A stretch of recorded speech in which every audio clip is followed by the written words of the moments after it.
how many combat tours did you do? Did 11 combat tours. 11 combat tours. Wife killed in action, Absolutely. correct? Yep. Killed in Syria. So you're a Gold Star husband, Gold Star father? Yep. How are the children doing? They're doing good. Keeping me busy. Are they? 2 little boys, yeah. Talk to me about Ukraine. You got the 101st on. You got 101st forward deployed into Europe for the first time since the end of World War II. They're in Romania. We announced last night, and Biden confirmed it, 31 Abrams tanks. I got to talk to Mo. I think that's close to the number she took over in 2014, which shows you how they were thinking through what they were going to do here, right? They took them to the Baltics. You've got that's going to take maintenance. You've done this drill before. That's going to take support, logistics, logisticians, as Mo was, is going to take support, maintenance, training. Is it feasible, sir, with your experience? I know you're not armor, but is it feasible to put the M1 Abrams tank with the gas turbine engines and as advanced as that is, and just turn it over to guys with 6 weeks of training and hope that Joe can't slay? Is that feasible, sir? No, it's not. I mean, and any time we've tried that, it's been a catastrophic failure. I mean, when you see big arms packages like this, especially with something like the Abrams tanks or even the Bradley infantry fighting vehicles, you have to look at not just the initial cost of how much it's going to cost the taxpayers, money we don't have to go over there, but also, like you said, the logistical trail. I mean, those Abrams tanks they take a good deal of upkeep. So this is a huge payday for the military-industrial complex. And again, has anybody explained yet to the American people what we're risking World War III for? Like, what's big picture, why are we doing any of this? If you were in Congress right now, would you demand that Joe Biden come through and let's have a golf of tongue King Russell, but come forward? You have to make a formal presentation to the House of Representatives as the founders wanted, sir? Absolutely. I mean, there's a reason why the founders didn't give one guy in the White House, regardless of what party he's in, the ability to take us off to war. That's supposed to be done in Congress according to the Constitution. Didn't give a guy named General Washington, who'd already won a pretty big war, right? They said, no, you still got to go to the people's house and you got to make your case, right? Absolutely. Right now, there's a siege in front of Bakhmut that they're fighting, a death struggle there. Zelensky doesn't want to back off from that.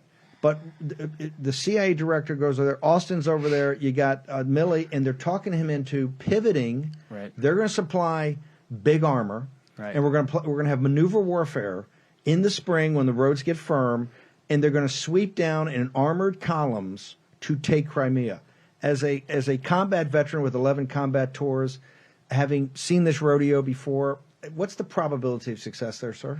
If you just look at our last 20 years of war, and I was a part of these last 20 years of war, anytime you get generals in Washington, D.C. saying they have some great new campaign plan of how especially a different culture is going to fight, it blows up catastrophically in our face. And again, how do we even lie to the American people that we're not at war with Russia right now when you have that military package that's over there, you have the CIA director that's over there? I mean, at what point are we going to be in a circumstance where now we're staring down Putin potentially towards a nuclear war, and none of this has been explained to the American people? Breaking news, President Zelensky, after he said thanks for the tanks, he then said, hey, we need jets and we need long-range missiles. Jets and long-range missiles, and we need rockets for the jets. We got to be able to strike into Russian territory. How quickly is this going to I mean, you fought in some pretty bad neighborhoods. How quickly is this going to metastasize?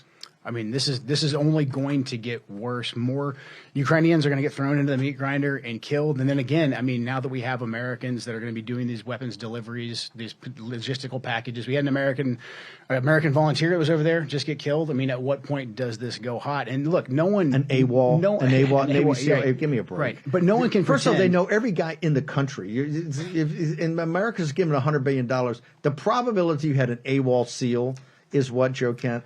I mean, I've never, that was the first thing I said. I was like, I haven't really heard of an AWOL Navy SEAL before. I mean, I was a Green Beret, so maybe it's something a little bit different. But, I mean, look, anybody right now saying that they can predict what's going to happen next is lying 100%. Like all the folks over on the Hill or in the Pentagon saying like, hey, we're just providing advisors, we're just providing weapons. This thing won't escalate. They have no idea. They're playing with fire. No, it's the fog of war. It looks like Vietnam, Iraq, and Afghanistan all over again. We haven't learned lessons. Folks in Washington 3.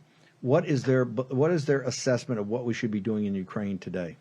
Look, most people in Washington 3, just like most folks throughout the entire country, this economy is absolutely destroying them. Crime is out of control. They know that our southern border is open, massive fentanyl epidemic. So really, most people are wondering, they feel sympathy for the Ukrainian people. We have a huge Slavic community in our district. I was honored to have the endorsement of Slavic Vote, our biggest Slavic voting bloc. However, most people in the district wonder, how can our government continue to send billions and billions of dollars over to a far-flung country when we have so many problems here at home? Even the Slavic community, what they would like is Biden to come forward, and actually make a presentation.